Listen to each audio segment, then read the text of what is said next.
సముద్రం నీటిని data centre cooling కోసం వాడటం వంటి ఆదర్శాలుగా పెట్టుకున్నా కూడా ఆర్టిఫిషియల్ ఇంటెలిజెన్స్ విప్లవం ఉధృతమవుతూ ఉండడంతో గూగుల్ కంపెనీ వేస్తున్న కర్బన ముద్ర 5 ఏళ్లలోనే 48% పెరిగిందని కంపెనీ లెక్కలే చెబుతున్నాయి. నీరు, విద్యుత్ వాడకం బాగా పెరిగింది.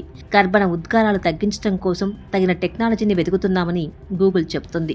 అవిశ్రాంతంగా పనిచేసే ఈ డేటా సెంటర్లు వేడెక్కిపోతూ ఉంటాయి. నిరంతరం డేటాను అందిస్తూ ఉండే వందల కొద్ది సర్వర్లను చల్లగా ఉంచడం కోసం నీటితో పనిచేసే భారీ ఎత్తు ఎయిర్ కండిషనర్లు కావాలి.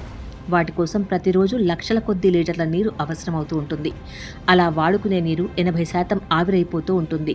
1 గిగావాట్ ప్రాజెక్టుకు రోజుకు 70 లక్షల నుంచి 1,90,00,000 లీటర్ల వరకు నీరు అవసరమవుతుంది. డేటా సెంటర్కు కావలసిన నీటిని ప్రభుత్వం ఏ మేరకు అందిస్తుందో తెలియదు. అమెరికా లాగా మన దేశంలో ఈ కంపెనీలు ఎంతవరకు నీటిని తీసుకోవచ్చు అనే దాని మీద స్పష్టమైన పరిమితులు కూడా ఉన్నట్టు కనిపించదు. ఇప్పటికే విశాఖపట్నంలో భూతాపం వల్ల వేడి పెరిగింది. నీటి కొరత పెరిగింది. భారీ డేటా సెంటర్లు ప్రజల అవసరాలను పక్కన పెట్టి నీటిని కాజేస్తాయి.